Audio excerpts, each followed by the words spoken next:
बिस्मिल्लाहिर्रहमानिर्रहीम। अस्सलाम वालेकुम। मैं हूँ समरीन अकमल। वेलकम करती हूँ आपका दिल्ली के जायके में। उम्मीद करती हूँ आप लोग खैरियत से होंगे। आज आपसे एक ज़बरदस्त सी रेसिपी शेयर कर रही हूँ, वो भी पेशावर की मशहूर चरसी कढ़ाई बनाने की। यकीन करें, खैर इसमें चरस तो डाली नहीं जाती, लेकिन जो इसका नाम है ना, वो इसी तरह ही होटलों से पड़ गया है। इसका नाम चरसी कढ़ाई, क्योंकि ये होटलों में बनने वाली रेसिपी है। अच्छा, इस रेसिपी की ख़ास बात ये कि ये बहुत ही कम मिर्च मसालों से बनकर तैयार होती है, लेकिन बनती बहुत ही गज़ब की और कमाल की बनती है। और इंशाल्लाह ताला मैं आपको बिल्कुल होटल स्टाइल में ही बनाना बताऊंगी। जब आप लोग मेरे तरीके से कमाल की चरसी कढ़ाई बना लेंगे ना, यकीन करें आप लोगों को खाकर मज़ा आ जाएगा। तो चले, रेसिपी अच्छी लगे तो प्लीज़ वीडियो को एक प्यारा सा लाइक ज़रूर कर दीजिएगा। साथ के साथ जिन लोगों ने अभी तक दहली के जायके सब्सक्राइब नहीं किया तो काइंडली सबसे पहले आप लोगों ने दहली के जायके ज़रूर सब्सक्राइब कर लेना है। बेल के बटन को ज़रूर प्रेस कीजिएगा, इससे मेरी हर नई आने वाली इसी तरह की टेस्टी टेस्टी यमी रेसिपी आपको फौरी देखने को मिलेगी। रेसिपी को अपने फ्रेंड फैमिली में लाजमी शेयर भी किया करें। आप सबका बेहद शुक्रिया। तो चलिए देख लेते हैं ये गज़ब की कमाल की रेसिपी चरसी कढ़ाई को हमने कैसे बनाया है। तो मज़ेदार सी टेस्टी कढ़ाई बनाने के लिए सबसे पहले पतीली में मैंने ऑयल ले लिया है। ऑयल आप लोग अपने हस्बे ज़रूर ले लीजिएगा। मैंने यहाँ पर कम से कम 1 कप से थोड़ा सा ज़्यादा ऑयल का इस्तेमाल किया है। यहाँ पर मैं आपको गोश्त दिखा रही थी, ये बीफ का गोश्त है। आप इस रेसिपी को मटन से भी बना सकते हैं। ये मैं आपको दिखा रही थी कि मैंने हड्डी वाला गोश्त भी लिया है, और जो बोनलेस है वो भी बोटियाँ इसमें मैंने शामिल करी है। वेट में आपको बताऊँ तो ये मैंने आधा किलो जो है बीफ का गोश्त ले लिया है। अच्छा जी, सबसे पहले ऑयल में हमने जो है गोश्त शामिल करना है। तो यहाँ पर हम सारा का सारा जो गोश्त है शामिल कर देते हैं। अच्छा, जब हमने गोश्त शामिल कर लिया यहाँ पर, तो गोश्त को सबसे पहले ऑयल में आना है, हमें यहाँ पर फ्राई कर लेना है। इसके क्या होगा कि इससे आपके गोश्त में जो एक स्मेल होती है, जिन लोगों को गोश्त की स्मेल पसंद नहीं है, उसको क्या होता है जब आप ऑयल में फ्राई करेंगे ना, तो उससे उसकी जो स्मेल है वो दूर हो जाएगी। और साथ के साथ जिन लोगों को मज़ीद स्मेल आती है, तो उसके लिए वो क्या करें, जैसे मैं तो यहाँ पर खाली ऑयल में फ्राई कर रही हूँ ना, आप क्या करें अदरक लहसुन का पेस्ट डालकर उसमें भी फ्राई कर सकते हैं। इससे क्या होगा, अदरक लहसुन के पेस्ट से जो गोश्त की स्मेल होगी ना, वो दूर हो जाएगी। पहले मैंने यहाँ पर अभी मैंने अदरक लहसुन का पेस्ट शामिल नहीं किया है। पहले मैं खाली गोश्त को जो ऑयल में यहाँ पर फ्राई कर रही हूँ अच्छे से। अच्छा जी, जब हमारे गोश्त का कलर पिंक से वाइट कलर पर आ जाएगा, जब हम यहाँ पर तकरीबन हमने गोश्त को जो है 5 से 7 मिनट तक अच्छे तरीके से फ्राई कर लेना है। तो अभी हमने यहाँ पर कुछ भी ऐड नहीं किया। अगर आप चाहें तो हाँ, नमक शामिल करके नमक डालकर इसको आप गोश्त में और फिर फ्राई कर सकते हैं। मैंने लेकिन अभी यहाँ पर कुछ भी ऐड नहीं किया, सिर्फ और सिर्फ मैं गोश्त को ऑयल में यहाँ पर अच्छे से फ्राई कर रही हूँ। अच्छा जी, यहाँ पर मैंने काफ़ी टाइम तक 5 से 7 मिनट तक फ्राई किया गोश्त को ऑयल में। अब मैं लहसुन अदरक का पेस्ट शामिल कर रही हूँ। यहाँ पर मैंने तकरीबन कोई 1.5 टेबल स्पून लहसुन अदरक का पेस्ट शामिल किया है। अब मैं लहसुन अदरक के पेस्ट के साथ गोश्त की यहाँ पर अच्छे से भुनाई कर लूँगी।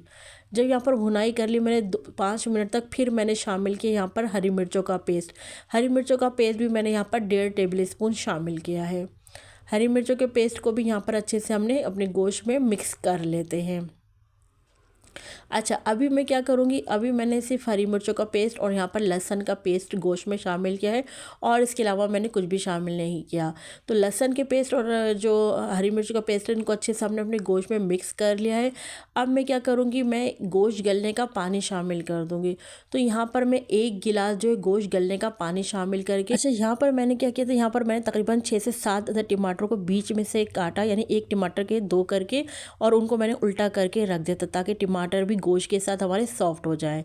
तो टमाटरों को ही हमने गोश्त के साथ ही गलने के लिए रख देता तकरीबन 45 मिनट्स के लिए। 5 मिनट्स बाद जब टमाटर गल गए, तो हमने क्या करा, उनकी स्किन को रिमूव कर लिया और स्पैचुला की मदद से टमाटरों को हमने मैश कर लिया था। अच्छा जी, यहाँ पर मुझसे ये हुआ कि जी जब 45 मिनट हो गए, तो यहाँ पर 45 मिनट के बाद मैंने लिड हटा के मैंने इसमें मसाले इंग्रेडिएंट्स जो वो ऐड कर दिए थे। तो उसकी जो है वीडियो मिस हो गई, लेकिन मैं आपको बता देती हूँ यहाँ पर कि मैंने मसाले इसमें किस तरह कितने ऐड किए हैं। तो इसके लिए देखिए मैं आपको बता रही हूँ कि यहाँ पर मैंने जो है 1 टेबल स्पून, ये देखिए दिखा रही हूँ मैं आपको, 1 टेबल स्पून मैंने कुटी हुई लाल मिर्चें शामिल करी थी। इसके अलावा मैंने ये जो है धनिया लिया था, इसको मैंने कूट के शामिल करा है। 1 टेबल स्पून है ये। अच्छा, इसको होटल में जो है किसी होटल में ऐड किया जाता है धनिया, किसी होटल में स्किप किया जाता है। तो मैंने शामिल किया है ये 1 टेबल स्पून धनिया। 1 टेबल स्पून ही मैंने सफ़ेद ज़ीरा पिसा हुआ शामिल किया है। बस देखा आपने, बस यही मसाले इसमें जाएंगे, और ये तमाम मसाले डाल कर ना मैंने मिक्स करके कवर लगा के रख दिया था। अच्छा, यहाँ पर अब मैंने कितनी देर पकाऊंगी, यहाँ पर मैंने सिर्फ और सिर्फ 8 मिनट तक पकाया, 6 से 8 मिनट तक, ताकि जो हमने ये मसाले डाले ना, इनका मसाले का कच्चापन दूर हो जाए। अब देखिए यहाँ पर ना मैंने फ्लेम ऑफ करके यहाँ पर आधा टीस्पून कह लें आपके, आधा टेबल स्पून जितनी आपको मिर्चें खानी हो वो मैंने यहाँ पर ब्लैक पेपर शामिल कर दी हैं। फ्रेश शामिल करना आपने, कुटी हुई काली मिर्चें शामिल कर दी हैं, और यहाँ पर मैंने हरी मिर्चें शामिल कर दी, अदरक काट के शामिल कर दी है। लीजिए जनाब, कितनी झटपट हमारी यहाँ पर कढ़ाई, चरसी कढ़ाई बनकर तैयार हो गई है। अब आपने क्या करना है, मैं कवर लगा के रख दूँगी सिर्फ 1 से 2 मिनट के लिए, ताकि जो हमने हरी मिर्च, अदरक और काली मिर्चें शामिल करी है, इसका अरोमा हमारी चरसी कढ़ाई में अच्छे से आ जाए। अच्छा जी, अब मैंने क्या करा, मैं यहाँ पर अपने सालन को जो है डिश आउट कर रही हूँ। आप माशाल्लाह से देखें कितना ज़बरदस्त कलर आया है हमारे यहाँ पर चरसी कढ़ाई का, और क्या लुक आया है। तो गोश्त यहाँ पर बहुत बेहतरीन सा टेंडर हो गया, बहुत अच्छे से यहाँ पर गल गया, और आप ग्रेवी भी देख रहे हैं माशाल्लाह से कितनी अच्छी ग्रेवी बनी है। अगर आपको ज़्यादा ग्रेवी और मज़ीद चाहिए तो आप क्या करें, 2 दरमियाने साइज़ की प्याज लेके इसको बॉईल करके उसको बिल्कुल फ़ाइन पेस्ट बना लीजिए अपने मिक्सी जार में डाल कर ना। फिर जब हमने गोश्त डाला था ना, स्टार्ट में सबसे पहले हमने ऑयल में गोश्त डाला था, तो उस टाइम आपने प्याज पीसी हुई शामिल कर देनी है।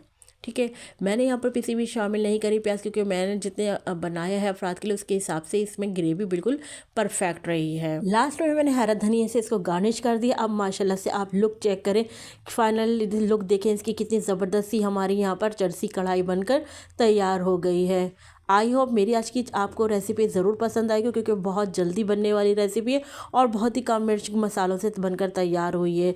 तो रेसिपी आप लोगों ने जब बनाए तो अपना फीडबैक मुझे लाजमी दीजिएगा कि आपको मेरी आज की रेसिपी कैसी लगी, और जब आपने बनाई तो आपको कैसी लगी।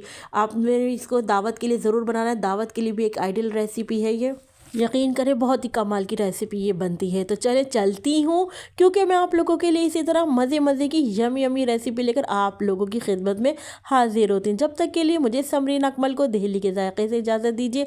अल्लाह हाफिज़।